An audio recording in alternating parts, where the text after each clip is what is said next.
Goal of the 9-yard line. Hamilton keeps it. Touchdown.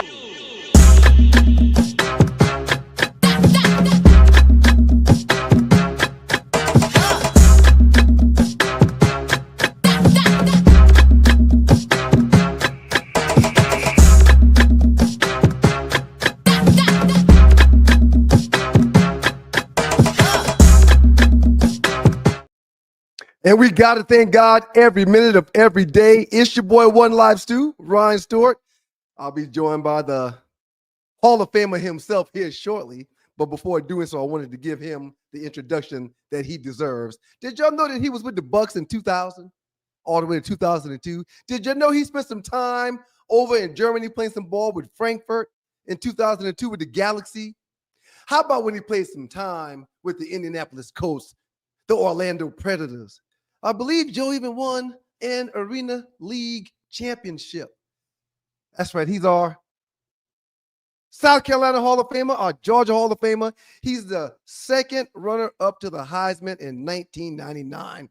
We're blessed to introduce none other than Mr. Joe Hamilton in the building. What up, Ham? Well done, sir. Well done. That's top-notch introduction. Top-notch introduction. I've decided that I'm going to do a different intro every single Wednesday night at 9 o'clock for In the Huddle with Joe Ham every time we do this show, man. How has your week been, Joe? We got a lot of sports to get into, but before we do that, how's your week been, sir? I also want to thank God just for the week. Hump Day, we all know what it's supposed to mean, but if you really get your strength where it needs to come from and just your others, your kids, the Heavenly Father who gives us graciously everything he has, that's a good start. Stu, I'm very excited because today at Landmark Christian, we as coaches, we met for the first time from 4:30 to 6:30, and that's just was to install what we're going to be going over this spring, some 707 camps where you're going. And I know it's a long ways away, but for guys like me, that's going to be coaching, the never seen to stop it. That green grass, to be able to have your first cut. Have you had your first cut in your grass yet? I know the leaves in the fall and, April showers bring May flowers. I know some weeds and things start to grow up a little bit, start to get uneven in your yard. So I've had one cut. That cut was just to make sure everything is even Stevens before the grass starts to get cut every 2 weeks or every week and a half. But I'm doing outstanding, my brother. Outstanding. I am 3 cuts in, sir. Okay. I am 3 cuts in. Now, if you're 3 cuts in, then 3 cuts in, somebody or you old school to where you fertilize your yard year round. Is that natural? It just grows or you fertilize it? I mean, I hate to let you down. If you get somebody to do it, that's perfectly fine. This is Ryan Stewart. That's Joe Hamilton. This is In the Huddle with Joe Ham. I hate to disappoint you, but it has been decades since I've changed my oil. Mm-hmm. I know how to, but it's been decades since I've done it.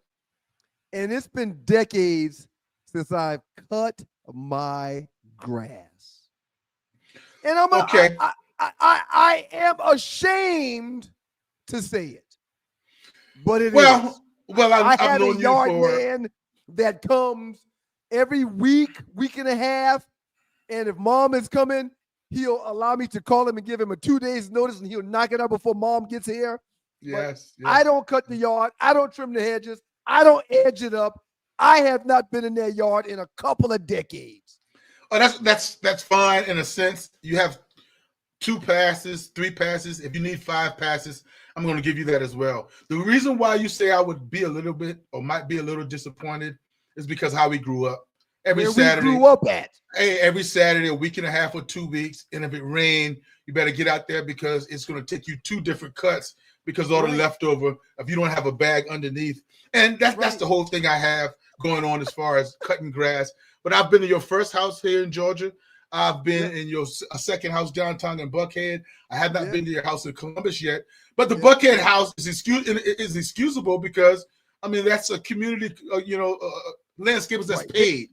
I paid for them to cut the grass with them homeowners association. And there you go.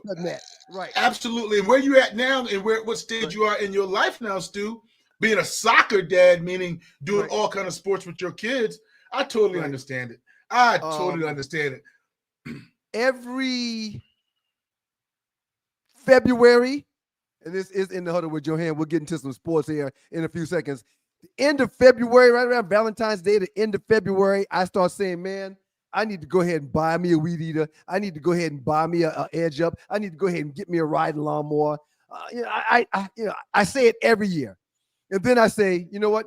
I'll pay old boy to do it for the first week to get things going straight, and then I'll jump out there and do it. Right. And it just never happens. It just never happens. And I know my old man, the great late Ralph Stewart, is rolling over in his grave.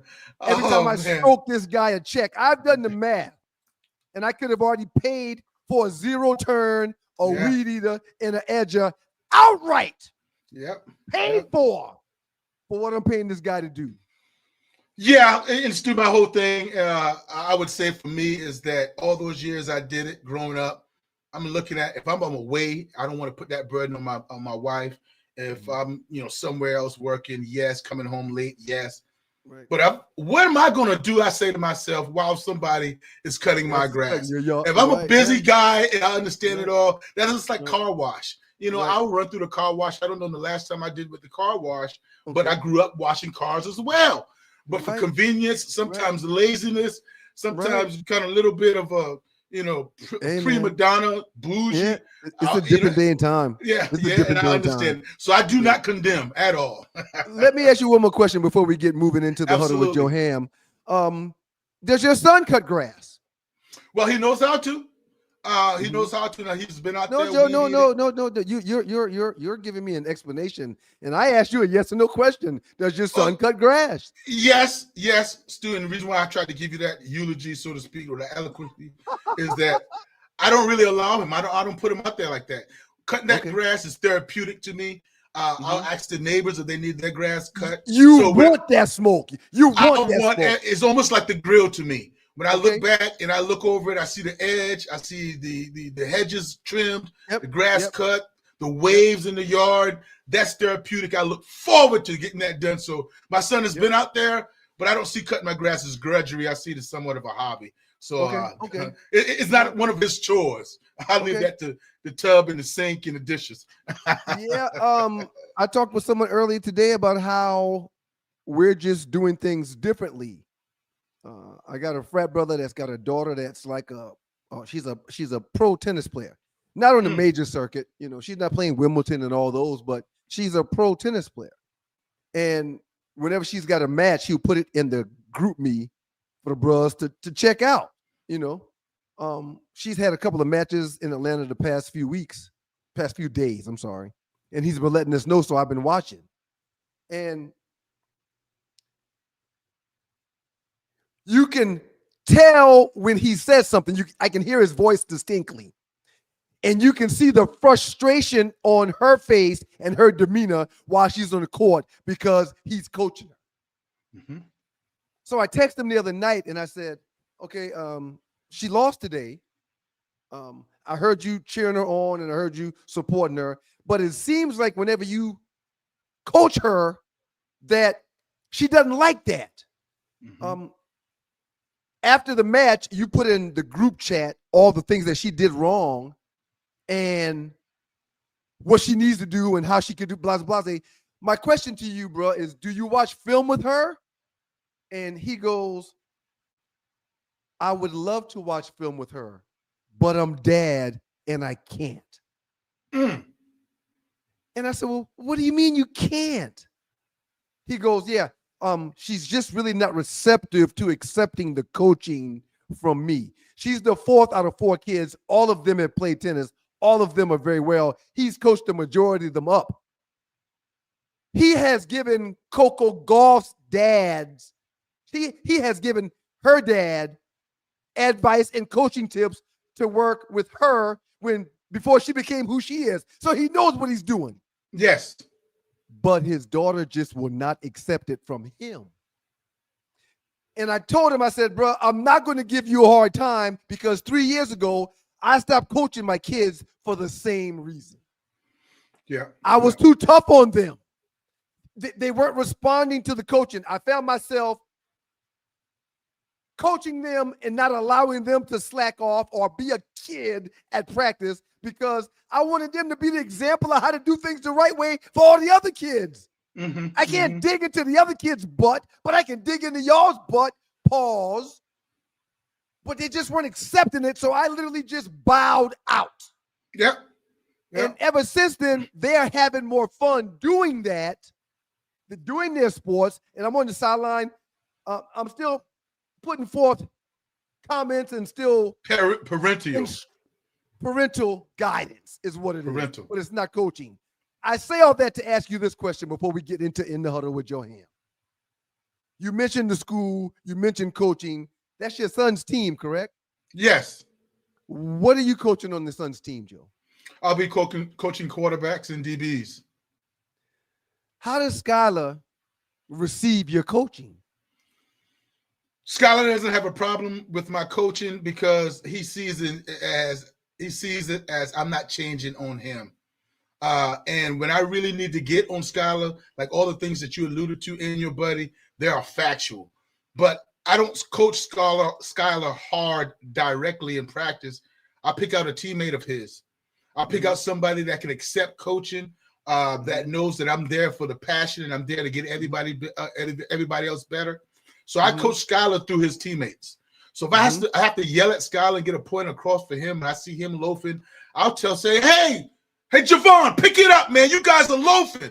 Skylar hears that. Skylar hears you guys. Yeah, you guys, as opposed to just singling him out.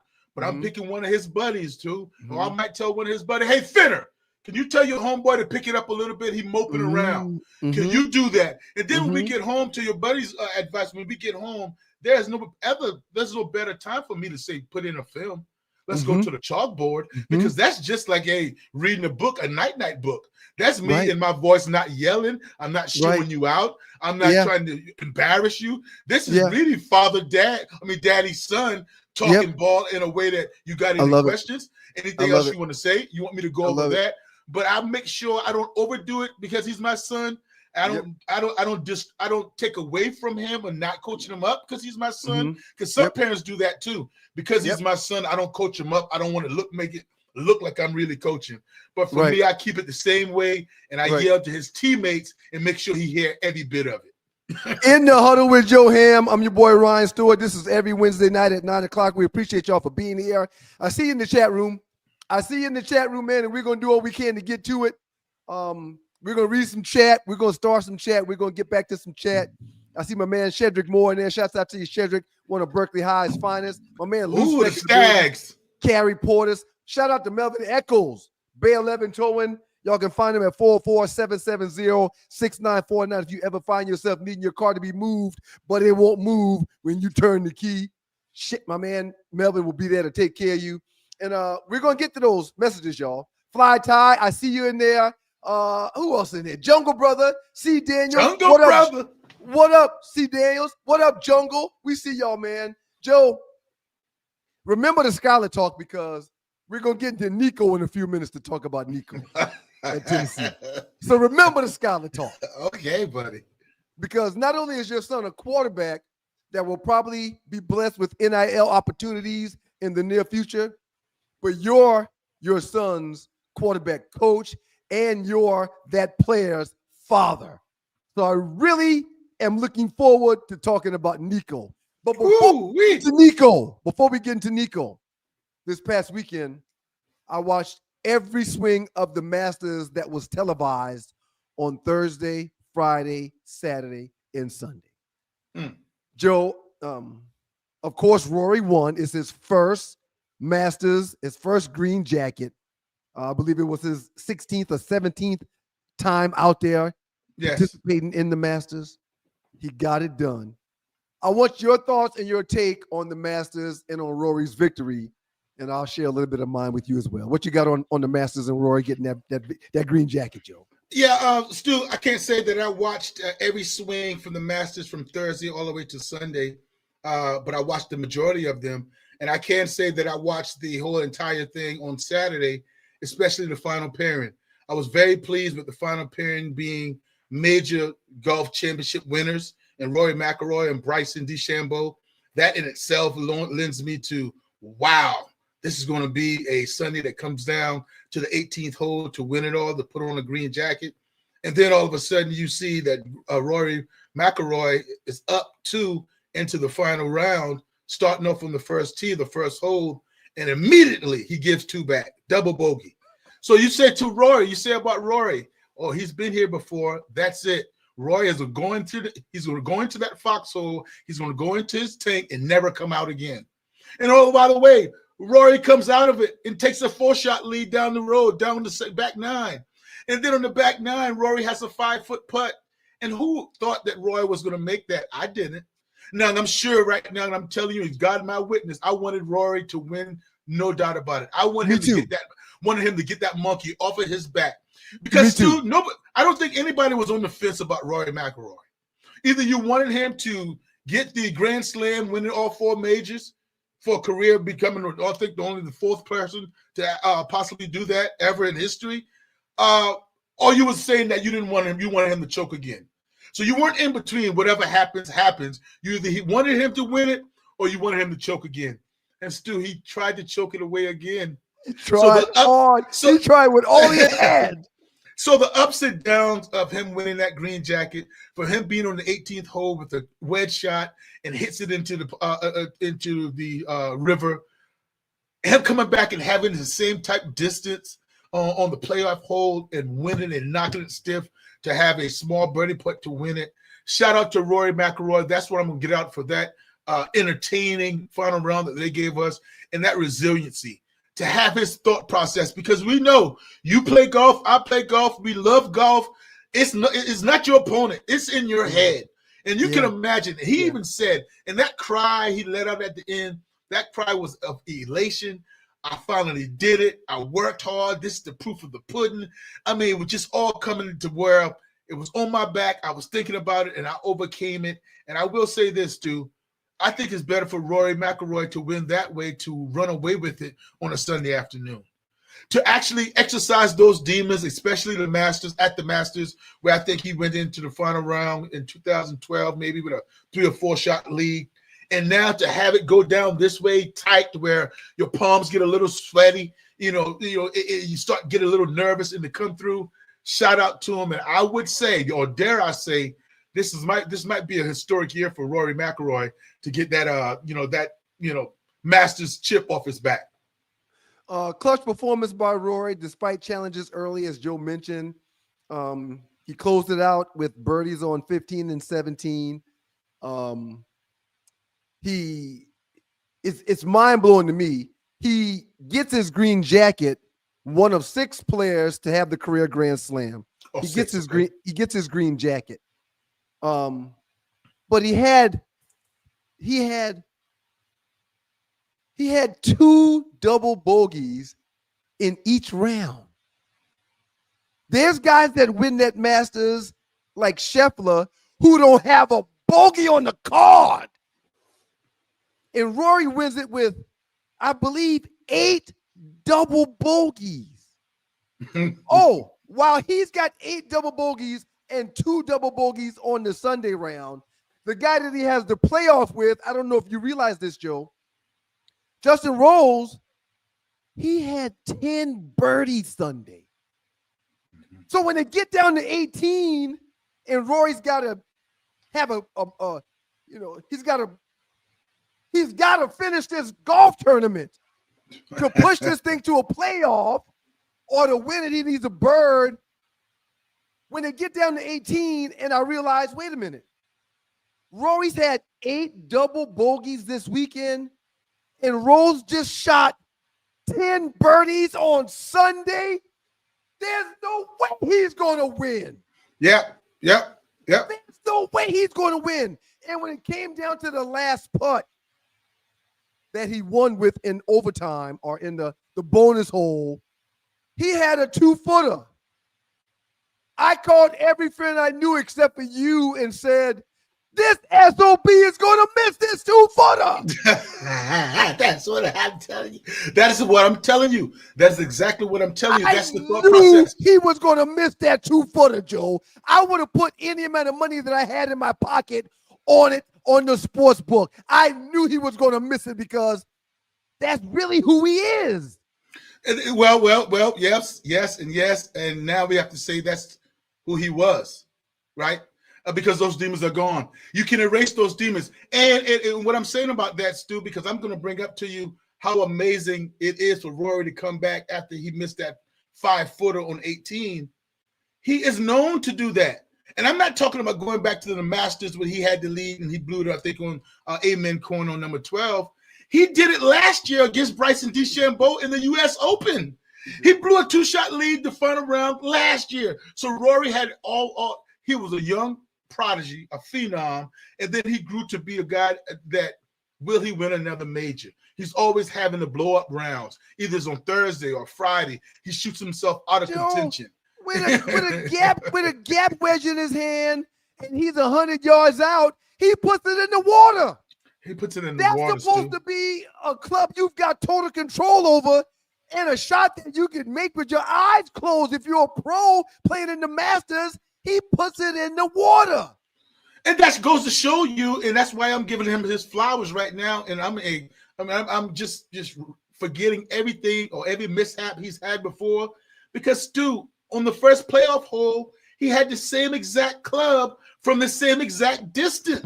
Right. And to put that previous shot away out of his head and be able to compartmentalize like that, that takes a lot of fortitude. That takes a lot of resilience. It takes a lot of practice. So I have to give him that, man. Shout out to Rory. So I wanted Rory to win. We've already said that. And this is In the Huddle with Joe Ham. I'm your boy, Ryan Stewart. That's your boy, Joe Hamilton.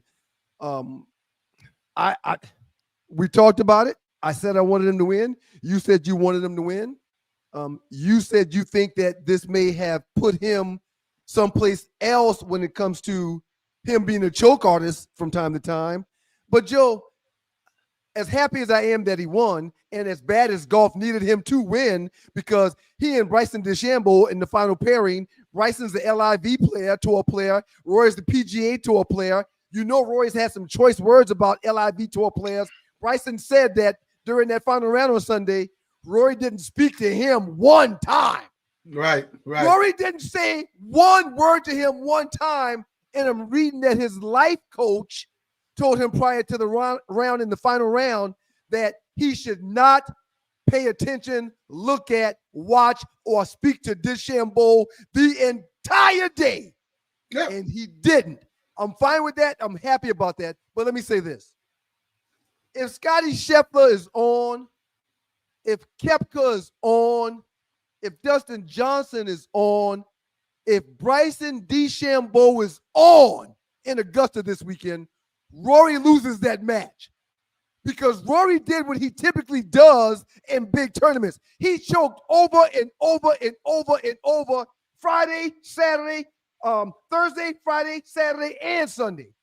He gave everybody in the field an opportunity to win that tournament the entire weekend. So I agree with everything you said, except for maybe he's gotten beyond the yips now. Maybe he won't choke because, yes, he won the green jacket and he completed the career slam, but no, he choked every day this past weekend. Nobody else was in a position to capitalize on it. No. I cannot let you do it. I cannot let you do it. You know why? Because, again, the guy went into the final round up 2, and the guy shot a 1-over final round. A 1-over final round. And that's just the bottom line. That's one thing about golf, man. The numbers don't lie. When he had a chance, if he had to run down somebody who was ahead of him, or he had to do something to where play catch up, I can't say that Roy wouldn't have turned on and played catch up. He was in a position, who's to say when he was up 4 that he got a little bit relaxed, I think when he made it up to 14 under, that he got a little bit relaxed. So I can't say that he choked away in the field, should have played up to par. Did Rory play his best? I thought you were getting ready to say that if everybody played their best and Rory played his best. But we can't sit here and say that Rory gave some shot backs as well. And other guys faltered. I mean, look at Bryson DeChambeau. That's in the final pairing. And he wasn't even on the leaderboard. So, I'm not going to take anything away from Rory. He wasn't good with his irons. He wasn't good with his wedges. He didn't putt well. DeChambeau really lost it. However, we've seen that Rory that won the match lose several matches because of playing the way he did this past weekend. You can't have doubles at this level, which he did, and it worked out for him, which is mind-blowing. But you got doubles every day. There's guys that play in this tournament, and they don't have doubles the entire freaking weekend. That's right. 8 of them? Come on, man. That's right. He won, and I'm happy he won. But he didn't spank ass like you want the Masters champion to spank ass. He didn't do that. And I don't want it that way. I don't want it that way. I want it to come down to a playoff or down to the wire. And again, there's one simple question you got to ask yourself before we move on: is that did Rory win it or somebody lose it? And I have to come to the conclusion that I thought Rory won it. I didn't see anybody else choking. Yep. Shouts out to C. Daniel. C. Daniel says, facts, fellas. Rory himself said his nerves tend to take over in big moments. Rory finally broke through. Shouts out to you, C. Daniels. I appreciate you, man. He talked about his nerves himself, man. Yes. That's what yeah. This loose neck side says, yeah, Tiger may be done. I'm still rooting for him, though. Yes.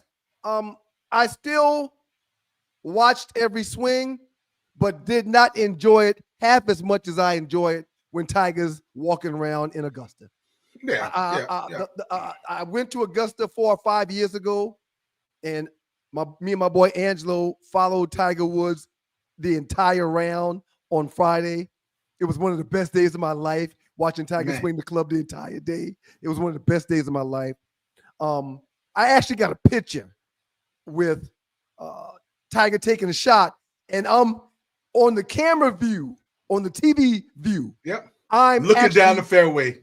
I'm in the shot with Tiger. Okay, so that being said, I'm happy for Rory. The PGA Tour needed Rory to win. You did not want one of the LIV guys winning. You did not want Bryson DeChambeau winning, even though I'm a fan of Bryson DeChambeau. I'm not mad and or upset with anybody that has gone to Saudi and taken that money. Bryson, Rahm is getting like $360 million. DeChambeau is getting like $200+ million. When you win a tournament in Saudi, which are shorter tournaments, you can wear shorts. When you win a tournament in Saudi, you know, sometimes the purse might be $20 million. You don't see that here in the States. So no, PGA needed one of their guys to get this W, and Rory did that for them. I'm sure they're happy. But man, he choked, but won. He choked over and over this past weekend, but won. And I'm happy that he won. I really am. But he did choke, Joe. Oh my God. He was on the verge. You can't choke and win. Okay. He was on the verge. But I mean, he cleaned up his sloppy mess. He cleaned it up. This is In the Huddle with Joe Ham. I'm your boy Ryan Stewart, One Life Stew. Don't forget tomorrow morning at 7 a.m. you can catch Doug and I, the Two Live Stews and the Two Live Stews Experience right here on YouTube, right here on Facebook. We will do it on the platform that y'all know is StreamYard. So we thank y'all very much for being a part of it. Tomorrow morning at 7, Doug and I will be back doing the same thing again. So we're going to get into some college football. And I'm going to ask you a quick question before I ask you the real question. Yes. Has your draft order changed when it comes to the top 3 or top 4 picks that's coming out this year? And have you changed any of your thoughts on the quarterbacks that we're expecting to go 1, 2, and 3 whenever they go in that draft order? Well, Stu, I'm going to clarify again. My draft order, as far as I'm thinking it's going to go, has not changed. And what I would do as a GM has not changed. Remember, I said as a GM, I would draft Travis Hunter first overall if I'm the Tennessee Titan, one of the Tennessee Titans general managers or upper management. I'm getting 2 players in one with Travis Hunter. I would ride with Will Levis or try to get a quarterback in free agency, but I would build the pieces around. And why? I don't see Cam Ward. I don't see Shedeur Sanders is a sure shot, can't miss number 1 overall prospect. So go get the best available player to try to fill up some of these needs. Then I think second overall, the Cleveland Browns, is going to go with Abdul Carter. I think the Giants going to go with Travis Hunter, and maybe the defensive lineman Grant for Michigan Wolverines. Now when you look at the order, I am wondering, Stu. I am wondering about these quarterbacks. I am wondering about Cam Ward, to be specific as well. Why are we not talking about the sure shot overall number 1 pick? Why? I'm talking about Sports Center, Fox Sports, anything that leading sports last 3 years. I don't care if it was a lineman or defensive tackle or defensive end. We have spent a Sports Center featured. We have spent, let's go to the hometown of this number 1 overall pick, because nobody's going to come out, any analyst or expert now is going to say that they're not pretty sure this is going to be Cam Ward. That's all we're hearing. But he is the less talked about potential number 1 pick that I've seen in a long time. We go straight, you and I, the media go straight to Shedeur Sanders. We go straight to Jackson Dart. We'll go to Jalen Milroe. We'll go to Tyler Shark from Louisville. We'll bring up a lot of different quarterbacks before we give that feature to the number 1 overall pick that started his career at Incarnate College, and then went to 2 other schools and just improved, did everything right. Took Miami on the cusp of making it into the college football playoffs. I'm not bumping for him, Stu, to say it's a black or white thing or it's politics or where he went to school. I'm wondering why. A number 1 overall pick potential and the storyline that's behind it, resiliency, stick through it, make sure you keep grinding. What's yours you're going to get. Come on, man. If I'm not mistaken, he's also the league leading passer in college football. If I'm not mistaken. So Wyatt, you're exactly right. Why is everybody not slobbering all over his knob like they usually do? Excuse my French and pause, but why not? Yeah. I don't want to hear about the questions, because last year, didn't we have questions on Caleb Williams?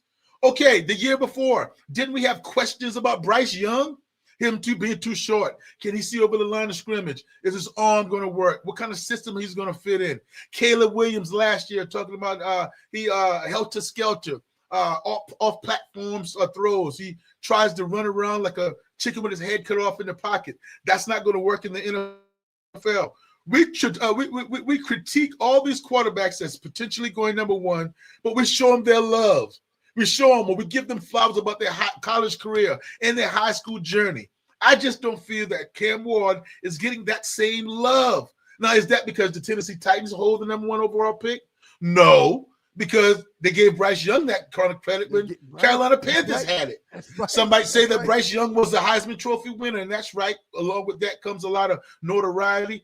But I just think is his demeanor. And while I say all that, Stu, I think it's going to bode well for Cam Ward, because he's not getting a lot of publicity. He's going to have a little small chip on his shoulder saying nobody's kind of talking about him. And I think he's going to be under the radar or overshadowed being in Tennessee. I mean, are you going to follow the number 1 pick? Do you know the number 1 pick? Do you remember the number 1 pick, not to put you in the spot, that went to Jacksonville from the Georgia 3 years ago? Do you remember his name? Jacksonville, the Georgia. Was that the outside linebacker? Yeah. And the reason Walker. That's right. Okay, Walker. Right. Yeah. Right. And I brought that up, Stu, not to put you in the spot. I just brought that up to say for that reason. You go to Tennessee, even though you're a quarterback, can you fly under the radar and go about your business the way you should? I remember Steve Air McNair, number 3 overall pick. He went to the Tennessee Titans as well. Not a lot of fanfare, not a lot of notoriety, not in the public figure. So at the end of the day, I think it's going to work out for Cam Ward. But I'm really kind of disappointed in the media for not really giving the SEC love, SEC favorite, Sports Center favorite or featured like he's supposed to get. Right. For the record, Joe, I'm thinking that Cam will be number one. I think the Cleveland Browns are going to take Travis Hunter. I really do. Okay. I think the Jets are going to take Abdul Carter. I think the Patriots will take Will Campbell, the offensive tackle from LSU. You mean the Giants, not the Jets, right? For the third? No, I said Giants. Giants. I said Giants. I thought I said Giants. Giants. I got the Giants at third. Mm-hmm. With Abdul Carter. Will Campbell, offensive tackle. Jacksonville, I think Mason Graham, the inside D lineman or whatever he is from Michigan. And I think Vegas is going to take, my team is going to take Gentry, the running back. Good pick. At 7, I like Armand Mimbo, the offensive tackle from Missouri. And at 8, I think that's where Shador will end up getting picked by the New Orleans Saints. Now, that's my top 8. I want to put on the record, just like I did with you last week, that Shador should be the first quarterback taken. And I think that when it comes to Cam and Shador, that Shador will have the outright best rookie year if he plays much better than Cam Ward. I think Shador is ready. I think people are overlooking the importance of Shador and Shiloh being Deion's children. Those kids aren't just playing football to be in their father's shadow. Those kids love ball. They love ball. Yeah. They love ball. Shador has been talking X's and O's with Tom Brady for years. For years. Yeah. And that matters. He knows how to be a pro. And the pressures that most kids like Cam Ward's going to be facing, walking into this bread and his entire family, community, church, and neighborhood needing something, is not something that Shador's going to have to deal with because he's had that bread his entire life. I think that is huge for the development of a young player. Not having the pressures of, oh, I got money now, not having those pressures. That burden not being there is going to easily make Shador's grasp of said playbook much better than Cam. Because Cam is going to have to and be forced to think about that money. Because everybody in his family, everybody in his circle, everybody that's attached to him is going to come at him for that money. Shador's not going to be dealing with that. And I think that's going to ultimately make the decision on who's going to be better as a pro, especially in their early years. You make a valid point, Stu, and all those points, I jotted them down, all those points I love. But then again, after that, which are all true, after that, my brother, the referee is going to put the ball down.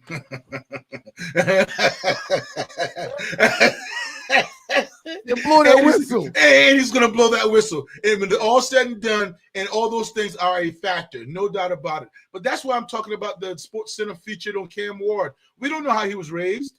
We don't know about his uncle. We don't know about his support group. What we do know that he doesn't have a dad that is glorified and as successful as Shador's dad. We do know that. We do know that he didn't have the same type of NIL deal that Shador Sanders had in college. We do know that. He got paid, though. He got paid. He got paid. So again, when it comes down to it, I don't worry about Shador Sanders being a pro physically, but what worries me a tad bit in the NFL, his escapability and his playmaking ability. His escapability and playmaking ability. And I'm talking about when the play breaks down right away. I'm talking about buying yourself some time and being able to maneuver that way. Is sometimes I think Shador can get in trouble a little bit holding on to the ball that long or too long. But I would say on the record, I do feel that he's a better quarterback than Cam Ward as well. And I also feel that if the way the draft, I have the draft going and what happened with the New Orleans Saints and what the news about Derek Carr being injured, if the Saints does not draft Shador Sanders, because I think he'll be available, I think is at 9. I think he'll be available at 21 too as well. He's got the ability to drop out of the top 15 if the New Orleans Saints doesn't get him at 9. And that's nothing to do with him. Nothing to do with him at all. It's just about timing and fit and best player available. I think there'll be a lot of stupid teams if that's the case, but I'm your boy Ryan Stewart, One Live Stew. Catch me tomorrow morning with Doug Stewart, the Two Live Stews Experience, right here on YouTube and Facebook at 7 a.m. sharp. Before we get away from Shador and before we get away from Travis, we just talked about both of them and where they should go in the draft. I got to talk to you about Shador and Travis again. Joe, there's some reports that have been substantiated that are saying that Shador Sanders and Travis Hunter both will have their numbers retired in Colorado as Colorado Buffs. Joe, they just got done playing football in Colorado 2 weeks ago. What's your take on that? Stu, you know how we go and what we do as far as if a black guy or a black person speaks their mind or their opinion about another black person, and then you're hating, and then you're not letting them live, or you want to do them harm, or you don't wish them well. That's all true, and none of those things are with me. But this decision from the Colorado Buffs, from the AD, from the president of the university, this feels rushed. This feels forced. This feels that if though somebody was getting ready to leave us and be away from for a long time. This feels that, somebody had a gun to their head that we don't have enough time. The money's here now. We're going to run out of money. We're in a panic situation. This feels that somebody got forced into a panic move. I would ask why. I do know for a fact why in terms of Travis Hunter.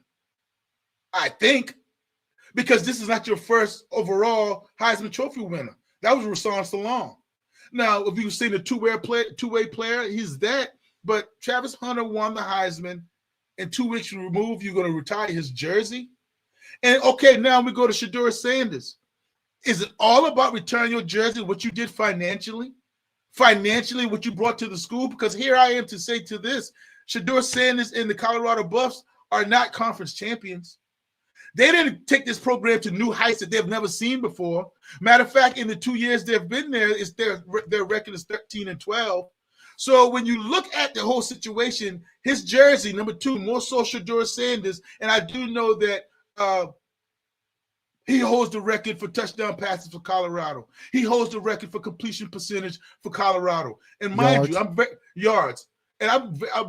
very strategic about not bringing up from Colorado who should have been in there before him.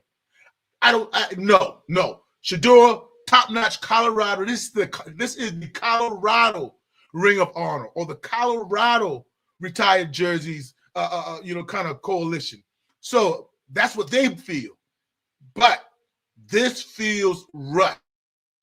What has Shador Sanders done this quickly to, I think, jump some former athletes? Whom I don't know. But to jump former athletes, and you know why I call it a little bit rushed? When do you celebrate, Stu, an accomplishment like this at a spring game? I mean, this is not a spring game type deal, Stu. This is a first game of the season. This is maybe a Thursday night game or a Friday night game. Or a game when your rival's coming in town. Oh, when your rivals was coming in town. This is one of those games that you want to make sure everybody comes back and be able to give them their flowers in the best way possible, a filled stadium, in that way. So I just feel, rightfully so, those guys are, who am I to say they didn't have the worthy enough career, because they did, even in 2 years. But this quick, they hadn't even walked across the stage yet. I feel a little bit of rush, brother. In 20 years, do you think they would deserve to have their name in the rafters and their jerseys retired by Colorado in 20 years, in 15 years? Yeah, just throwing out a number, so you'd have the same feeling, okay? All right. Yeah. Next question. I don't know about Shador, but yes, I think so. Okay. So Travis winning the Heisman, Travis getting, 1,500 snaps last year? Yes. One player. So Travis played what in actuality was 2 seasons last year, playing both ways. Yes. With the amount of snaps he had. He's won a Heisman. He's going to be a high draft pick. He's probably going to be a pretty good pro. You don't think foreshadowing to think that his jersey would be one that should be retired would be applicable in this position, in this situation? Oh, absolutely. Yes, sir. Yeah. Okay. Yeah, All there's no doubt about it. My question to you is, do you know how many other numbers have been retired in Colorado? I do have the answer for that, sir. No, 4. Okay. All right. Do you know the time frame that it took for them to leave from field to getting jersey retired?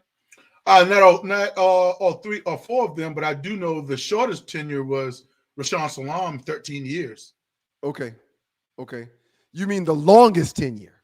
Yeah, his was a long tenure, but his was the shortest of the long tenure. Okay. Well, my research, and it could be wrong. In 1937, Byron White's number 24 was retired by Colorado. And he was a first-round pick. And if I'm not mistaken, he was at Colorado from 35 to 37, and his number was retired in 37. Joe Romig retired in 1961. Played from 1959 to 1961. Number was retired in 1961. My research could be wrong. Well, Bobby Anderson, number 11, retired in 1969. The number was retired in 1969. Bobby Anderson played in Colorado from 67 to 69. And you mentioned Rashawn Salam. So he was the longest then. Okay. So his number 19 was retired in 2017. You know what happened in 2016? Rashawn Salam passed away. So his number got retired after his passing. So what I'm saying to you is, everybody that's going in Colorado's retired number club, their number was retired when they walked off the field. So this is not new. This is not something that Deion has done. And I'm going to say it one more time to cover my ass, okay?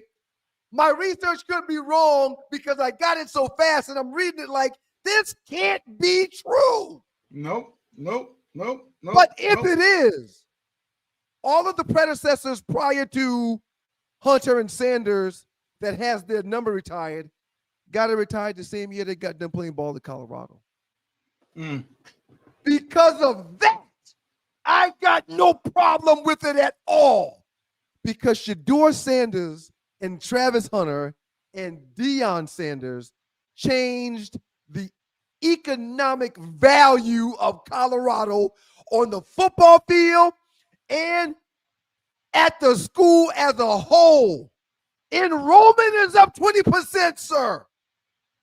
There's more applications coming in, sir. So what they have done for Colorado is mind-blowing. And someone said, Shedeur's like a 500 player there. I don't care. Oh, they can't put Shedeur's number in the hall or retire his number before Cordell Stewart. Well, Cordell threw for like 4,000 yards. Shedeur threw for right under 8. Shedeur's passing yards for his college career is ridiculous. But the 2 years he was at Colorado, y'all want Cordell's number to be retired, and I'm not opposing that either. Cordell Spratt, Rubra, I think your number should be retired. But Shedeur doubled his yardage in 2 years. Cordell was there for 4. Yeah, Stu, I'm going to give no. He don't deserve it. Oh, see, I'm not going to put anybody down, and I have to give credit to you. I didn't put nobody down. No, I'm just talking about, as far as anybody deserving or not deserving. Cordell Stewart, when you even look at the numbers, and guys will put up his passing numbers, and that's rightfully so, and compare it to Shedeur's passing numbers. But Cordell was a dual threat. He's a dual threat in total touchdowns. You have to look at it. And the impact. Understood. So, again, the impact that Shedeur, his dad, and Travis Hunter, undeniable. Your facts that you presented here, sir, prosecutor, I have to bow down to it. I love it. The fact that you said the year of that Colorado quickly quickly responded to retiring these numbers. I have to say that's all my problem was, that it felt a little rushed. But if that's their MO, That's their MO. That's what they've done. Hey, I have to go and say no. And that's again, I don't want to get involved into who should have been in there. Do you think that Colorado should retire Shador's number 2 for economic value? Because the winning was the winning there, and you say he's one of the best passing quarterbacks the school's ever had. Absolutely, without the shadow of a doubt. And that's in 2 years. When I say a name of a Hall of Famer, you should say, yeah, he's a Hall of Famer. Okay. When we talk about somebody's jersey being retired, I am one of my biggest blessings, and He's blessed me abundantly. I don't want to start listing them or naming them because it frightens me. Okay, I keep thinking, okay.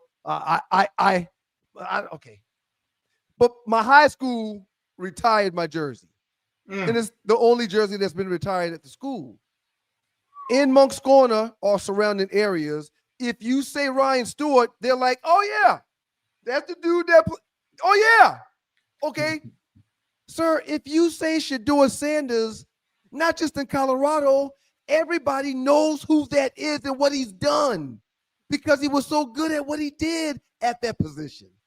Okay, you're right. Okay. You're right. Okay, he didn't go undefeated like Peyton Manning or T. Martin. You're right. But Joe, all win the national championship like a quarterback Darian Hagan won for Colorado. So there's a lot of people that done a lot of different things, and I would say this to you, Stu. And Hagan's number's not retired. You're right. No, yeah, you're right. It's not retired. It's some things, when you throw that economic value into it and all the points that you're making, I can't squander over it. I can't overlook it. I have to almost bow down to it with this. And I said, I'll say this to you as well. So, in my humble opinion, the guy from Carrollton, right here in Georgia, Juju Lewis, who already enrolled as a freshman, he's there now, and from my reports and from I'm hearing that he's looking good. He's looking good. Just what they signed, who he's going to be a future quarterback. If he comes through and plays 3 years and starts 3 years, or is that guy, is his number going to get retired as well? Because listen to this, I would only think the revenue is going to go up as long as prime time is still there. I'm going to expect that this quarterback is going to do really well, if anything, in his high school career shows me anything. So in 3 years, just being able to do some of the same things that Shedeur has done, be up there in completion percentage, finish up there in the top 5 in Colorado history, and some of those things, does his number get retired? Those are so even what you expect from Colorado, because again, I must reiterate, this is Colorado's doing. Right? Yep. Right. One last thing I want to say about this, Joe, when it's 9:53, we hadn't even gotten to the meat of the show today. I'm scared about that. I know. Last thing I want to say is, if I'm Deion Sanders and Shedeur's my son, and I'm the head coach of Colorado, I'm putting my son in the rafters too. I don't give a damn what people think. I don't give a damn if the nepotism is frowned upon. But Deion's got more juice on that campus and in that state than anybody that's there. I'm fine with him throwing his weight around like our counterparts do all the time. Me and you went to Georgia Tech at a time where they brought in Donnie Davis, the number 1 quarterback in the country behind Eric Zier. And he's our starter.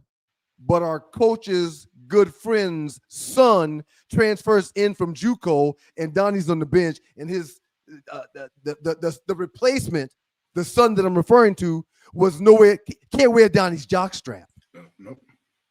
And that's happened countless times in college football, where a friend of a coach or a coach's brother's son or so-and-so, this kid, So for Deion to have the juice that he has and for him to use the juice that he has, I'm fine with it, which is another reason why I'm fine with Nico Alaba. Say his last name, Joe. I am a Lalaleva. Okay. I'm a La Eva. But just call him Nico. Let's call him Nico. I just call him Nico. Which is the same reason why I don't have a problem with Nico. It's Joe Ham in the huddle with Joe Ham. I'm your boy, Ryan Stewart. Remember to catch me tomorrow morning with Doug Stewart on the Two Live Stews Experience right here at 7 a.m. Stewart Media and Entertainment. Joe, Nico, quarterback in Tennessee. I've been saying Nico Avalabaliba because he's leaving Tennessee. Okay. I did that all day on Monday and it went over a lot of people's heads, so I'm not going to do that anymore.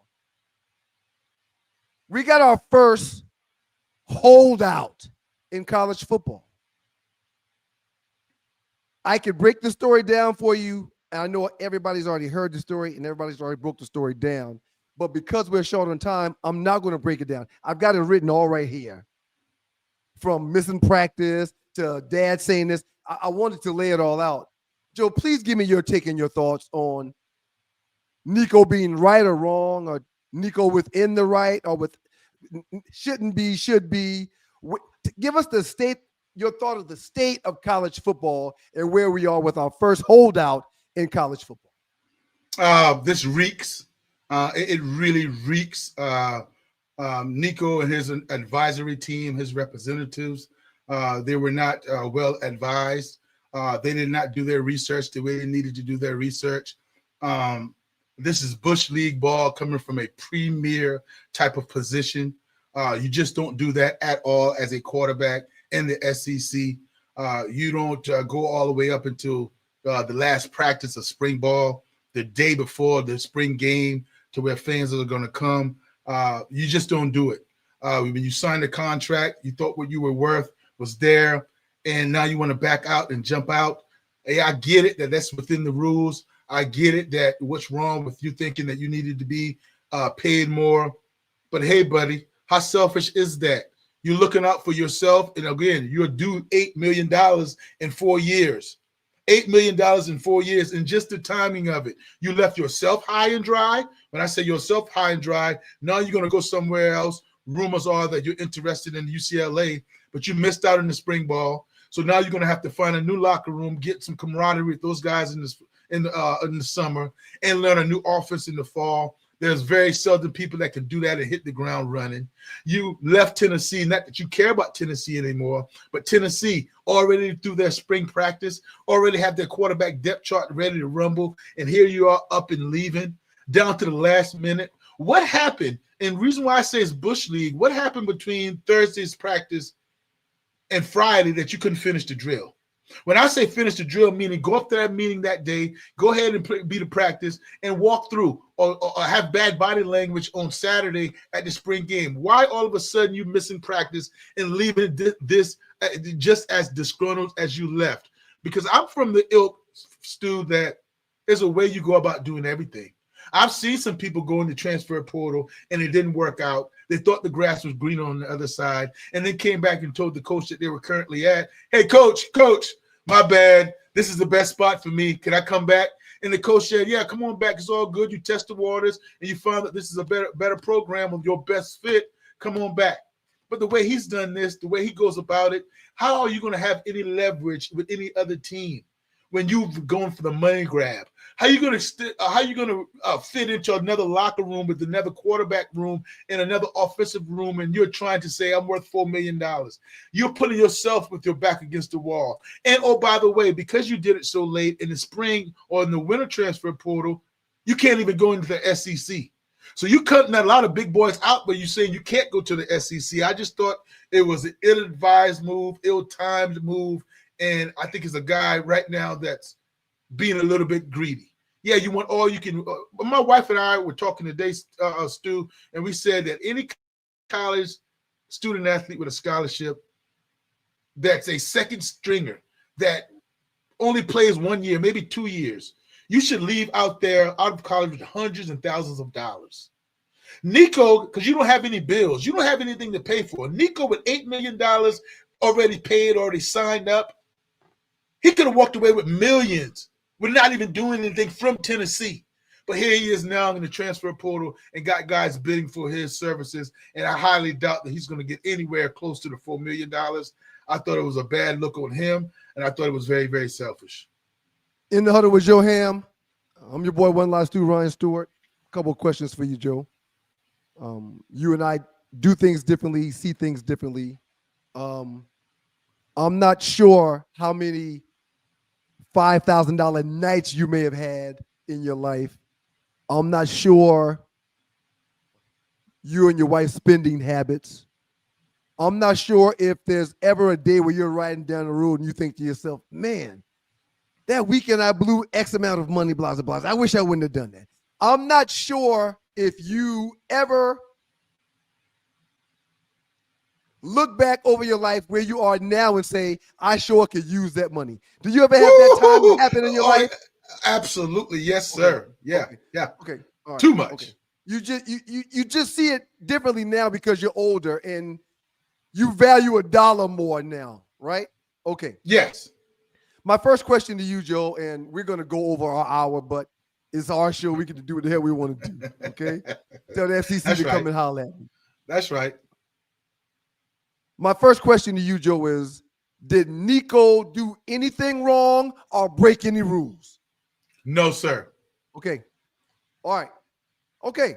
So there's a lot of things you said a few minutes ago that because you answered no, you really can throw those things out the window because he hasn't done anything wrong. He didn't break any crime. He didn't break any laws. We may not agree with how he did what he's doing or why he's doing what he's doing. We may not agree with it, but he hasn't broken anything and broken any laws and hasn't done anything wrong. Yeah, that doesn't fly here, Stu. That doesn't fly. That doesn't fly for the simple fact. But the reason why it flies, no matter what you're about to say, because it's your show, and of course you're going to get to say it, the reason why it flies is because he's done nothing wrong. And my morals and your morals are different. Just like my bank account and your bank account and Nico's bank account, it's different. So we can't put ourselves in his shoes and say he shouldn't do that when we don't actually wear his shoes. But again, you said he didn't break any rules or broke any laws. I'm listening. What are you about to say? Yeah, he did it, but that's not the all be all. There's something we live in as far as public perception. There's something we believe in that, guys are going to run their organization, how they're going to run their organization. Guys that is going to stand and believe that you're not going to hold my team, you're not going to hold my collective or collectives hostage. We're not going to put anybody above the team. No, you didn't do anything wrong. Just like a high school student, I tell every time I speak to them as far as mentoring, be careful what you put on that Twitter account or X account. Be careful what you put out in the airwaves because these guys are going to come back and watch it. Of you using profanity, of you being derogatory to women. You didn't do anything wrong. You didn't break the law. No, you didn't do anything like that. We're not going to put you in jail, but we're going to reserve the right to say, hey, nah, that's not what we want. That's not what we stand for. Okay. We're going to be able to look at somebody and judge and say, well, Nico building his team in the 12th hour, that's not what we quite want to go after. Yeah, there's going to be some teams. There's going to be some people that's going to jump, and some people's going to give Nico his just due. But a lot of people are going to drop by or drop him off the board. Why does Bill Belichick, if the rumors are true in North Carolina, saying now we're not even interested anymore? Why is Tulane, because this is what his dad is saying, who are interested and who they shout out to, not interested anymore? Why the rumors from Oregon that he was kind of tampering with Oregon after the bowl game? Why are they not interested anymore? Why some of these schools now, all of a sudden, when they came out 5-star, they wanted his services, but in the last happenings of the 3 or 4 days, they're not interested anymore. So is it the 4 million, or is it because? Are you telling me that Nico's done? Are you telling me he's not going to be on somebody's team next year playing the quarterback position? Is that what you're trying to insinuate? I'm insinuating it's going to be less than the $4 million he asked for. Yes, I am insinuating. I didn't ask you that. That's not what I asked you. I asked you based upon what you was just saying about why these schools hadn't signed him, why these schools ain't calling, why he's not at the roster, why he's not at the board yet. Are you thinking he's not going to be playing next year? No, I'm not thinking that. I'm not thinking that. So then what you're saying, It's just talk then. No, it's not just talk. It's not going to be a better. It's what it is. He's not going to be at a program that's coming off of a college football playoff, and he's not going to make the $4 million what he was holding out for. It's not an assumption. It's not something we are guessing of why he held out. He held out because he wanted $2.5 more million for the Tennessee Volunteers. So that's one reason. Wherever you go, you would want to make more money. And number two, wherever you go, wouldn't you want to compete and win championships like you did the year previously? I'm writing this down. So he will be playing quarterback next year. Yes, he will. Okay. All right. I got that. All right. Next question to you, Joe. I brought up Donnie Davis and Tommy Luganbill on purpose. Okay, because you know firsthand that Donnie Davis was done wrong. Oh, yes, sir. Several quarterbacks, several players get done wrong all the time in the past once they get on the campus that they committed to. Several players get promised you'll be the starting running back next year. Ooh. And at school for 2 or 3 years before they even sniff the field. Coaches for years, coaches for decades have told kids and parents whatever they wanted to hear to get said kid to school. And then when that kid gets to that school, they don't come through or follow through with the promises to that kid and that parent. That's happened to millions of kids. Add another million to it. Add another million to it. So you agree? Yeah. Yes. So Nico Amalaliba, there you go, sees a quarterback that transfers from Duke to Tulane get $4 million. And he says to himself, that guy didn't just take his team to the championship, to the final, to the bowl series. That guy wasn't one of the final 12 teams. Why is he getting all that money? Wait a minute. That guy didn't throw for as much yards as me. That guy didn't have as many touchdowns as me. Someone in Nico's camp has told him, you're only as good as you can negotiate. And every time you get leverage, you should negotiate. So Nico is wrong for doing what Bobby Ross did to me. Nico is wrong for doing what Bobby Petrino has done to hundreds of kids. Calipari, Patino, the names go on and on. These coaches have had 4 to 5 jobs in 10 to 12 years where they've gotten a pay raise each time. Now Nico wrong for trying to get more money when he got leverage? What leverage? What leverage? He doesn't seem the results, Stu. That's what I'm talking about. The results to your so-called there's 117 D1 programs. Only 12 of them played with a shot at the championship. Nico was one of them. But so what I'm saying to you, your leverage was miscalculated. Your leverage, sir, was miscalculated. That's what I'm saying to you. Because you're not at Tennessee anymore, and I'm not going to pay you what you thought you were worth. I'm not going to pay you what you thought you were going to be worth. And some of the teams that you threw out there that you thought was going to give you $4 million already declined your services. So then again, you thought you had leverage. You thought you saw, to be factual. Not to be factual, but to see what I thought he was seeing. Oh man, Carson Beck, Joe, Georgia. Who's in a better position? Got $4 million. Who's in a better position? Tennessee or Nico? Tennessee is shit up a river with no paddle, sir. Their quarterback is gone. Their backup is transferred, and they don't know who gonna be throwing their ball. That's their quarterback. He's got all the leverage in the world. And I wouldn't be surprised. But it doesn't turn out that way. Well, it hadn't turned out yet because it's not over. It's not over. He's still negotiating and talking to teams. There's teams that's still making bids. Yeah. Listen, all I'm telling you right now is that mark it down here first.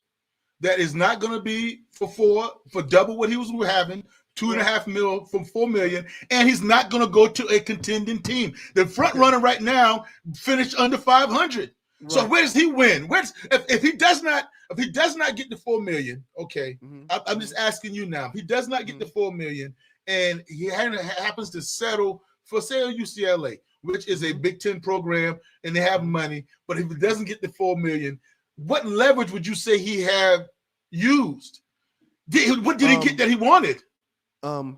I will not be mad at Nico Amaladoliva for shooting his shot to get more money. Prior to me and you starting this conversation, we both agreed that we had a few nights or a few weekends years ago where we wish we would have not spent money that we needed now. That's one reason why I brought that up, because you and I both said that, man, there was a couple of things that if I could do over, I wouldn't do that now. No. Nico sees his value someplace, and he says, I've got leverage to shoot my shot. I'm not mad at him for doing that. I got a question for you, Joe. Do you see the slippery slope we're falling down? That's the state of college football. Do you see the slippery slope? So the slippery slope, and I want to just say this to you, the slippery slope is the fact that the guy signed a 4-year deal. Right. So anytime you're going to give these student athletes now the I know it's a year-to-year contract, so to speak, but these NILs are a little bit different. They are separate contracts. You're telling me now that anytime I kind of made more catches or had more touchdowns just against anybody in NCAA, this is what's going to happen? Boy, we're in for some bad news, brother. Bad news. Over the past decade, and this is In the Huddle with Joe Hamilton. I'm your boy, one last dude, Ryan Stewart. I see Ollie Michelle in the chat. Thank you for pulling up, Ollie. We're going to read some of this chat before we get out of here. We've already blown over the time, so we're going to keep on going.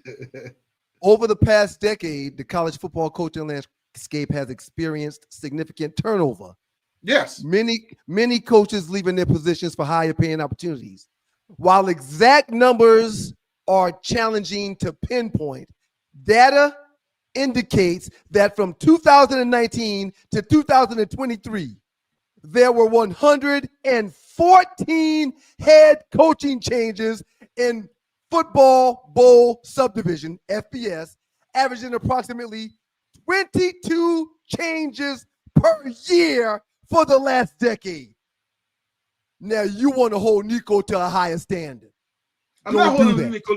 I'm not holding him to any standard. Don't do that. You just said, let's talk about it. College football's in a slippery slope. How slippery was it when 22 coaches a year was moving from one school to another, leaving kids that they made promises to? How slippery was it then? Always slippery. Very slippery. It's the same slip. It's the same slip. That's why I think these coaches or these kids should transfer and should be allowed to transfer. I firmly believe that. Oh, so if the kid can transfer and leave and go someplace else, they don't have the right to ask for more money because they do get paid now. You do understand they do get paid now. And there's several coaches. You have the right to ask for monies too. There's several. You got to think about it. There's two sides of negotiations. There's several coaches. Dabo being one, Nick Saban being one, Kirby Smart being one, that has in their contract, if another coach gets paid more than him, automatically the following season, his number goes up higher than that coach. But Nico can't ask for no more money. The coaches put in their contract that I ain't got to ask you for no money. You just give it to me when somebody else gets more than me. But Nico can't ask for more money. No, Nico can ask for more money. What am I missing? You're not missing anything. You're missing the point that you're saying Nico can't ask. Nico can ask for any amount of money he wants to. But you have to be willing to say, you have to be willing to fall back on that sword to say, whatever you ask, I don't have to give. No, I don't have a problem for him asking. I don't, but you see what it lands him. That's just like right now, I'm a head coach. I mean, Kirby Smart, Dabo Sweeney can say, "Hey, I want to be highest paid now. I want to be more high. I want to be higher paid than Kirby Smart. We have the same number of championships." He can go to Clemson and say, "I want to be that," but Clemson does not have to pay him that. Right. That's what I'm saying. He's up there where he does not have a scholarship. He isn't in the transfer portal. He was the number one starter. He's not getting that money from Tennessee, and now he doesn't have a football team. And again, the way he went about it, walking out on your team. Right. Come on, man. That's what I'm talking about. Bobby Petrino. Oh my God, the worst guy in week 7, left the Falcons in the middle of the week and went to Arkansas. And he's had several coaching jobs after that, after getting caught with his hand in the cookie jar and all kind of stuff. He averages a different position or a different head coaching job every 3 years. But Nico can't ask for no money during the season. So everything that we're condemning this kid for, these coaches have done times 10. But it's okay for them. Why? Why can the gatekeeper do that shiggity, but the players can't? Now they can. Again, what he's doing is not illegal. It's not wrong. Bringing this up to coaches. When are the coaches? I mean, you're talking about going in there for higher paid. I mean, we're talking about now a guy that's going in to renegotiate his contract. We see coaches do this all the time. Coaches do this all the time, and we don't even hear about the coaches that get denied, and the coaches don't. What's the problem with Nico doing it? What do you mean? I didn't say it's a problem with Nico doing it. I'm saying it was a wrong decision. Ill-advised and bad timing to not go for $4 million and not have that $4 million somewhere else, and to leave a scholarship team and a team that just went to the college football playoff. I'm not saying you're wrong for wanting more money. I'm not saying you're wrong for thinking your value is higher. But you can't be such a knucklehead to say I'm that good. I'm going to automatically get it. Wrapping things up right now in the huddle with Joe Ham. I'm the boy Ryan Stewart, One Live Stew. We talked about your son earlier and you being his quarterback's coach at his school. We talked about more than likely God is going to bless Skylar with NIL opportunities. Yes. Joe, your right-hand man, Skylar's uncle, is begging you. Don't let him take $500,000 if he can get $2 million. Don't let him do it. Don't let him take $2 million if he can get $3 million. Don't let him do it. As a matter of fact, Skylar's uncle's begging you, Skylar's father, to make sure that before y'all consider and think about his favorite school or his favorite quarterback or his favorite colors or his favorite city, please think about who's going to give him the most money. Because we've already talked about these kids having the opportunity to take care of future generations before they're even 22, 23, 24 years old. And we've already talked about every dollar mattering. We've already talked about wishing. We've already talked about wishing to have more money. Fortunately for Skylar, he's going to have an opportunity to capitalize on his God-given talents, unlike you and I did. And he should maximize those talents and not give somebody a homeboy discount if they're not a homeboy. And don't even give your homeboy a discount. Because if you could get 1 million, you better get 1 million. It's just the facts that we're facing now. And sometimes we allow old school and the way we grew up and the way we look at sports, we allow old school to make us think but not think outside of the box. Yeah, I've told you for years, you are, because we debate money all the time and contracts all the time. You are only good as you can negotiate. Period. I will remind you, you keep saying Nico did his team wrong and did his boys wrong. No, Tennessee did their team wrong by letting Nico leave. And not being able to replace him. Tennessee has done the other 100 scholarship athletes wrong because now their chances of winning or their chances of getting back to where they could have will not happen. And why? Behind a few dollars that they got? Yeah, behind a few dollars. You got to be kidding me. No, they're not kidding you. They're setting a precedent, and they're trying to build a program for the future. They're looking out for the future. And I tell you this, dude, because I know building a program for the future when their coach, if he gets offered $1 million more, will be gone. How they building a program in the future? They don't care about the program of the future. It changes every 3 years everywhere. Brian Kelly. He's had 3 of the best coaching jobs you can get. How do you have 3 of the best coaching jobs? Because you leave for more money or a different reason every 2 or 3 years. Yeah. I don't want to hear it. The song but you're talking about now.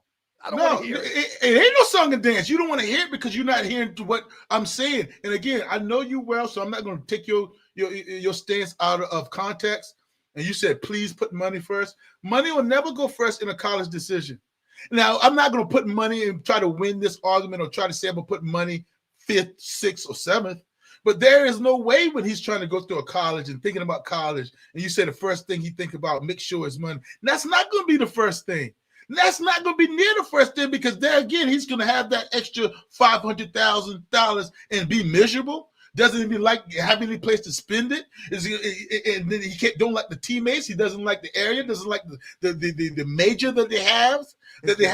He doesn't like anything in that because you had money first. Hey, now money might be in the top 4, but it's not first. Hey Joe, we aren't talking about education anymore. We hadn't talked about that since NIL started. Yeah, but Joe, but you changed it. You changed it when you changed it, Stu, when you say, I have a son and he's going to be coming up, and you're asking me how I'm going to go about this. Right. How would I go about it? So I know the landscape has changed. I understand that. Right. I know that. Right. But that doesn't mean that I'm going to all of a sudden think about money before, what gives you a better 40-year decision as far as the prestigious of whether you're going to get a degree or just going to the NFL. Right. No, I'm going to flunk out or not. No. Right. Joe, we're not talking about education no more. We used to. Joe, when we came out, that was one of the things I told all the people with the cameras and the microphones on my face. Georgia Tech is going to have one of the best business programs in the country, and it's very important for me to get that Georgia Tech degree.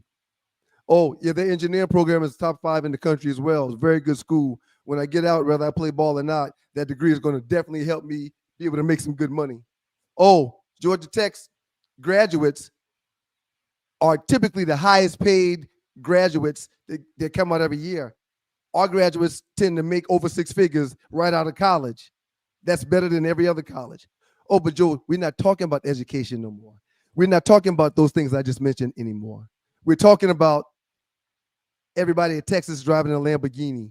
We're talking about players that have multiple cars and all this ice now. We're talking about NIL money and portals and transferring because every kid that we see on TV on the weekends now have played at 3 or 4 schools. So the love or the passion that someone has for Georgia Tech like we do, wearing Georgia Tech paraphernalia and all that stuff, it's just a business now. Derek Shepard's son, one of our former teammates, is on his 3rd school. And more than likely next year, he'll be going to his 4th if he doesn't have a good prospect to go to the NFL. That's what it is. Every time he goes to a different school, what happens? He gets a bump in pay. So that's why he's not staying at these schools. That's why he's probably a good enough student to pass because clearly he's passed and is eligible to play. But how can school really be the forefront of his mind when he's in $1 million business right now? Yeah. Shouldn't he put all of his time, effort, energy, and talents into making sure that he maximizes the opportunity to make this money that might not move past the next 3 or 4 years? Yes, but absolutely. You're talking good common sense, but you're trying to act like that is reinventing the wheel. That's always been the case. That's always been the case. The guys putting in the time and effort on the football field and getting the education. That's always been the case. That's always been the case. Joe, you didn't get paid for it, but that's always been the case. But Joe, again, we're not talking about kids and their degrees anymore because kids ain't staying at one school to get a degree. Yeah, so everybody's all these kids that we're watching on TV, Joe, they're on their 3rd or 4th stop. There's no allegiance or alliance to these programs anymore because of this money. And that's why what Nico is doing is not out of the realm of thought.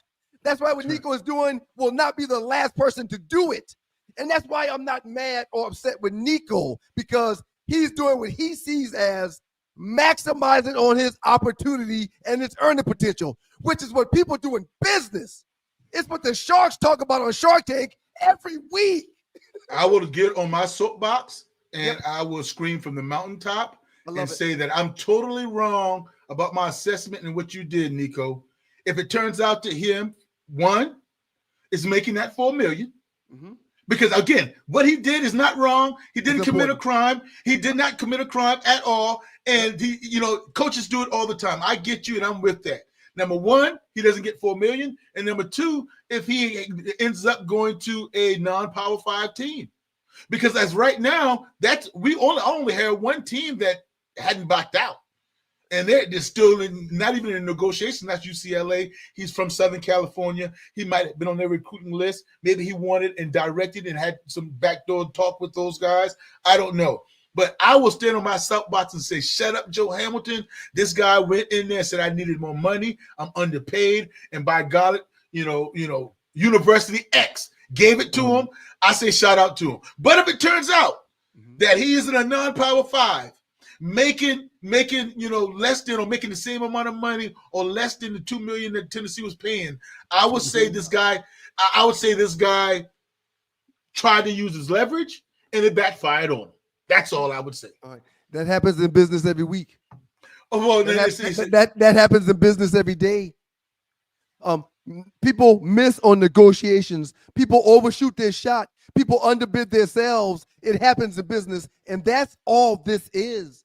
This is the business of football. This is the business of college football now. So my point when we started this thing was I want to make sure that people aren't vilifying Nico for doing what you do in your daily life as well. Doug and I have been through 7 negotiations with several companies. It's the same thing. When we got arbitrage numbers that show this last quarter we're above everybody else, we tell agent, go get more money. Get more money. Yep. And that's all Nico did. Nico said, hey, I was one of 12 quarterbacks that played for that trophy. There's kids that weren't of the 12 that's making more than me. I got to shoot my shot and use my leverage to get at least what they're getting. Because there were kids that's making more than him. Oh, Arch Manning is making more than Nico. And he wasn't even a starter. He wasn't even a starter. I think Arch's numbers are bigger. If I'm wrong, I apologize. But Nico was not the highest paid quarterback or player in college football. No, he wasn't higher than Shador either. But you got to remember, student, I know you know this, but make sure you separate the collectives with the school and then name, image, and likeness. Arch got a lot of money outside of the school and endorsements and sponsorships. Joe, so overall, it's called a valuation. His valuation, Arch, is higher. Thank you for teaching our listeners and viewers. Everything you just said is very important. But don't do that, Joe. I don't care if it's coming from the collective. I don't care if it's coming from the barbershop. I don't care if it's the cheerleaders. Arch has a number, and his number is higher than Nico's. And Nico knows that. And Nico knows that. Yeah, but you have to account that too. If Arch is more popular, he has to understand that. You have to, because that's what a lot of his money is coming from, is from this popularity. I say this to you. When you say the 12 other teams in the highest paid and what Nico has accomplished, I'm happy from my perspective that Josh Heupel and his staff viewed it. They assessed it. They said, no way, $2.5 million more. No way. You're a good quarterback. Because again, Stu, I must reiterate to you, there's no bad blood between Nico in Tennessee and Josh Heupel. How would you feel about the situation at the end of this upcoming football season if Tennessee has only won 5 games? How would you feel then? Because they are the ones that did it.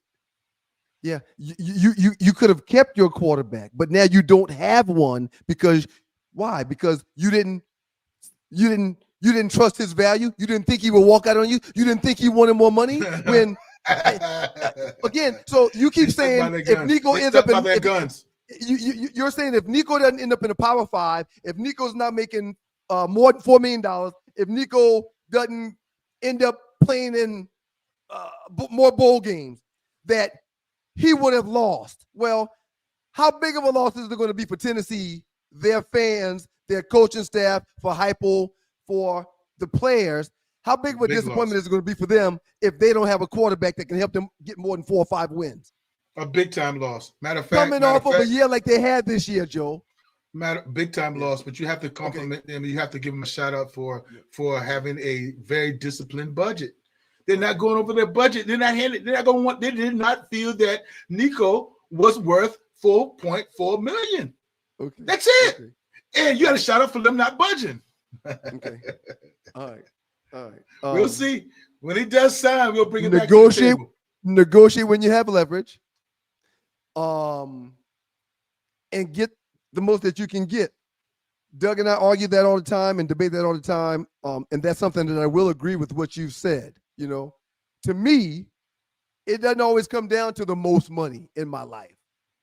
But for someone that is attempting to leverage their position and situation to the best of their ability at the time when they've got it, because they may never have it again, I get it and I'm fine with it. If you hit, I'm happy. If you miss, hey, I'm proud you took your shot for it.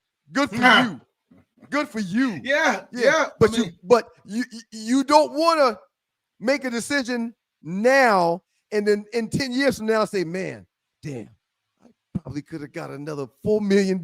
I mean, the coaches have never done that. And now that we got players that are in a position to not do that, I'm happy they're taking it. That's all I'm saying. Too many people that have are coming down on these players that are have-nots and has been have-nots. And now that they can have, we're telling them not to have? Man, please. We've been getting raked over the coals for decades. They've been using our services and getting us for free for decades. Just giving us an education. Now we got neck problems and back problems. We dying at 58 and 60 years old, and we didn't make nothing.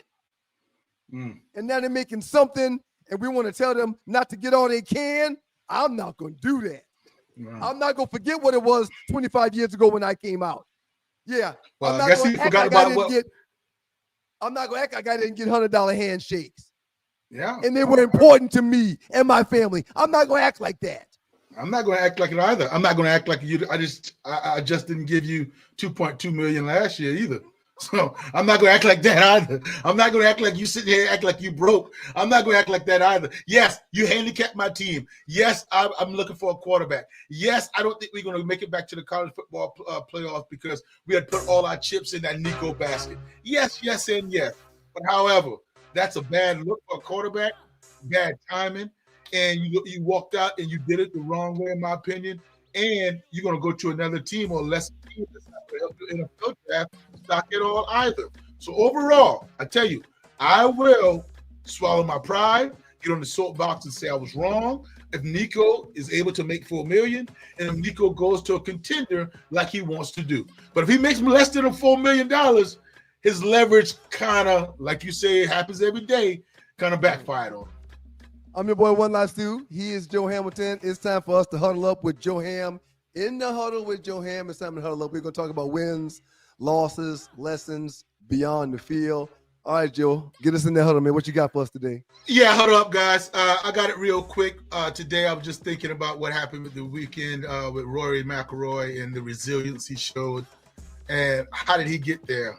The down days, the days that he didn't feel like working out. The days that he was depressed and feeling that he can't. What did he do? He kept it moving. He let the main thing be the main thing. He trusted the process. I work out every day. Yeah, I might miss this golf shot. I work out every day. I might have missed this throw. I work out every day. I read. I do my homework. I might have did bad on this test. Keep chopping wood. Keep it moving. Don't beat yourself up, but understand if you keep it consistent, do the little things well each and every day, eventually, if you keep moving, although you're hitting some bumps in the road and you going to the side and hitting some curbs and, crashing a little bit, if you keep moving, all those bumps and bruises are going to eventually, morph you into who you need to be. And at the end of the day, you're going to be a walking champion. That's what I learned this weekend. That's what I'm learning right now, to keep it moving. Although the bumps go hard, very hard in the paint, just keep it moving, man. That's it. I love it, Coach, and I couldn't agree more, man. Keep it moving. And some would say, while you're moving, keep looking forward too. Don't even look back, because if you look back, you really can't keep moving straight and forward like you need to, because you're looking back. You got to keep your momentum. Head high, right? Head high, eyes to the finish. You got to see that thing through. That's a good huddle up, Joe. That's yes, sir, brother. Real quick, man. I said we get to a couple of chats. I'm going to do that. Julius 35C. So Ryan and Joe confirming the $100 handshakes. Yeah. I didn't say where or who. Yeah. It was Pell Grant. My man, Loose Next Eye, Arch was getting $6 million per, but it's Texas. I don't care if it's Texas. How can Arch get 6 and he ain't playing as much as this guy? I mean, it matters, Joe. Another one from Julius 35C. Non-student athletes transfer schools all the time. I have frat brothers that come and go. The regular students have been transferring for years, and guess what? Without penalty. Without penalty, Joe. We're not going to do that, though. We're not going to say regular. See, you're trying to make the point the way you can't say it right. You said regular students. I mean, but it doesn't have athletes anywhere in the picture. Regular students, they are not student athletes. I mean, student athlete is one thing. You're part of a team, my brother. So the one thing that we have in common with the students is the fact that we're students, but those students that's not student athletes can transfer and work while they're at school and do all these other things. But because we're student athletes, we are not allowed to transfer. We're not allowed to work. I get it. We sign contracts. I get it. We sign contracts. JD Smith ATL broadcast. Sup, Joe? Good to see you. Jackets support jackets. Shouts out to you, JD. We appreciate you, man. J-Dub Motorsports. Shouts out to J-Dub Motorsports. Big supporter of the show. I got to get to Augusta at least once. That was one of the best Sunday finals I've watched. What up, fellas? Shouts out to you, J-Dub. We appreciate you, man. Classic. Who's next eye? Rory's win was the equivalent to a team backing into the playoffs because other teams lost. No, right. I don't believe that one. No. I mean, yeah, Joe. I'm happy you won. The PGA needed them to win, but man, it was an ugly win. But you have to answer this question though, please. I'll answer it. Who choked? DeChambeau. Okay. DeChambeau. C. Daniels, absolutely agree with Ryan about Shador. Great point mentioning Tom Brady and Shador's mentor. I don't believe that so many people don't see the pro that Shador Sanders is going to be. It quite frankly is blowing my mind. I know he's not going to be blessed enough to make it to 21 to the Pittsburgh Steelers. I know he's going to be blessed to get drafted early to a terrible team. So that's going to make his rise and him evolving as a player. That's going to make it take a little bit more time. But I think he's going to be a phenomenal pro. Phenomenal. Remember, and we talked about it for years. Well, it's the era of the quarterbacks. So he's going to have to wait. I mean, he's going to have to wait 5 or 6 years before he can crack the top 7. I mean, because these guys are not going anywhere, man. I mean, Jaden Daniels. Oh, Jaden Daniels, I love it. He's my favorite. I mean, I love him. I mean, these guys I don't have a man crush on nobody, but if I was going to have a man crush, it would be on Daniels. It would be him, hands down. Be careful. He has a protective mom. Be careful. On and off the field. Yeah, Tiger may be done. I'm still rooting for him, though. I, too, loose neck, still root for Tiger Woods. And Doug and I do it every other month or so. I won't even admit I think he's done. I still think he's going to get Jack Nicklaus's record when it comes to majors. I still think he's going to get it. Yeah, too much torque in that body, man. The knees and that back and the spine, man. Yeah. I mean, you talking about giving it out, emptying the tank, man. Tiger Woods emptied the tank, brother. How Shador got his jersey retired in Colorado, but not Cordell Stewart. You got to go back and listen to all of it. This podcast will be able to be watched and viewed on Stewart Media and Entertainment. Just go to In the Huddle with Joe Ham and pull it up and rewatch it. But we talked about that ad nauseum. I mean, we got into it real hot and heavy. I'm gonna read a couple more before I get out of here. Jungle Brother, Colorado policy for retirement of jersey is to win a major award. Maxwell and Heisman is the reason why they are getting it retired. Wow, I didn't even read that. If that's true, Well, if that's true, I understand. But the Maxwell went to Travis Hunter, and the Heisman went to Travis Hunter. Shedeur Sanders did not win a major award. You sure? It was Cam Ward won the Davey O'Brien Award, and that's the major award for that. Cam Ward won the Davey O'Brien. Ooh, I have one of those. So,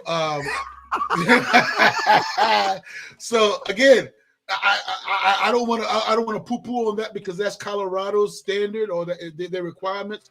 But Shedeur doesn't have. He has the Johnny Unitas Award that he won this year. Okay, well then that's an award. That's one of the awards, though. They're all major, right? And I think what Jungle Brother was saying was that everyone that Colorado, not just Travis and Shedeur, everyone that Colorado has put in has won one of those awards. I think that's what he was saying. Well, the major ones do. Come on now, you know the major Doka Walker. All right, Bolitnikov. Okay. George is trying to be right. George is trying to be right. I'm just trying to be right. Hey, well, I'm telling you, Colorado is right. I mean, that's what I'm saying. I didn't say Colorado did anything wrong, and that's why I have to not eat crow, but I have to bow down to the stat you gave about getting retired jersey right after they left or while they still were on campus. I have to be quiet. Yep. Do I think Shedeur Sanders is a better quarterback than Cordell Stewart? Yes, sir. Yeah, I do too. No, and we're not issued on Cordell. No, Cordell I is too. that slash. He's slash. I said quarterback. Shedeur was a bad boy. Shouts out to Shedrick Moore. Caitlin. I don't know exactly where we would fit that in today's show, Shedrick, or if we miss something, but every chance I get to say my baby's name, I say it. Caitlin. Well, girl gonna take over though. She's gonna be a better pro than Paige. She's gonna be a better pro. Yeah. But she got a bigger body. Yeah, she's a little leaner. She's a taller player. I don't know. I can't say about that because Caitlin is the truth. She's the truth. Caitlin's a beast. She does it all. She's a beast, man. And all that backlash that went on and that she took, and it was almost the reverse racism. I mean, she had to fight for her. I mean, she had to go in there with knee pads on, man. She literally got her ass whooped in her first season. And her teammates let her get whooped. I didn't like that. I didn't like that. But didn't say a word. She's tough, man. She's tough, man. I really like Caitlin Clark. Thank you for bringing it up, Shedrick. You the man. Byron White went to become a Supreme Court justice. He's also another one of the former players from Colorado that's had a number retired. Yeah, I did read that. Let's see. A couple more before we get out of here, Joe. Trying to be a man of my word.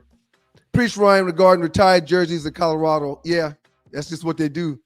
When their player walks off the field, they shut them down. And because they do that, we can't look at Travis and Shedeur any different. No, we can't. I guess, their value is something that we can all see that was tangible for Colorado, man. That's spot on. Something happened with Rashawn Salam, though. Something happened. They waited a long time for him. Something happened. He died. I'm saying, but normally he got in there. He got. Oh, okay. I see what you're saying. Okay. Yes. Right. So right after there. He won the Heisman, he should have won. He should have gotten right in or had his jersey retired right away. There could very well be some beef between him and some trustee, some board member. They gave him his flowers and his retired number posthumously. Okay, they made him wait until he died to get it. But it goes true to form. No, you make a great point, brother. Great point. Before we get out of here, Joe, the job Deion Sanders has done, you and I argued 2 separate times about 3 hours each, 6 hours on the phone about Prime, whether leaving JSU was wrong. Prime, we talked about, 3 hours. Joe, give me your take on him now. what he's done, what he's doing, what he's building, how he's stayed, how he's read up, got more money. Give me your take on what Prime is doing, what Prime has done. Just give me your take on Prime before we get out of here. I think, and I still do think that Prime is led by the Spirit, the Holy Ghost, the good Lord. That's his motivation. That's what he wants to please. And every single stop, he's been led that way. And with the money and his kids, I think his competitive nature now, he wants his kids to go do what they want to do. And I'm even including Travis Hunter into that. Go do what you guys want to do. I found me a home here. I'm making $10 million plus. I've already moved my mom away. She can stay here with us. I've got acres. I've got land. I'm good. I can fish. I'm good right here with the money. This is a place I can settle in with at and build something. I truly believe he wants to build conference championship, national championships right there at Colorado, because then again, even Florida State and somebody we might think a bigger school, Dion is the big school. So wherever he goes is the big school. I hope Florida State is blowing it. They had their chance. I hope they're blowing it. I really hope in my heart of hearts that he stays in Colorado and builds a monster. I hope he does like Joe Paterno did. Not the stuff off the field, but the 50 years at the same school. Yeah. Impacting, man. Impacting life. He does so much, dude. He does so much. And we talked about that. He's a mentor. He's led by Christ with all of his decisions. Wears him on his sleeve. So I'm very happy for him, man. Proud of him. He gives a lot of people hope. He's changed a lot of lives. He's changing the game. These kids that get to go there and play ball are blessed to have him, man. And real quick, Stuart, and you make a great point. I want to add on to that. You say he's blessing the kids' lives and the kids that gets to touch them. That's very important. I want to say the adults as well. I mean, you don't be an icon like him and have adults like T.O. on the sideline, Wallow and Gilly trying to be there. And let alone, you talking about the staff. Marshall Faulk can kick up in his office at home and just chill. No, I want to be there. Byron Leftwich, a Super Bowl winning offensive coordinator. Come on over here. I want to be with Prime as well. Yeah. Pat Shermer, the offensive coordinator, a veteran in the NFL. I want to go be with.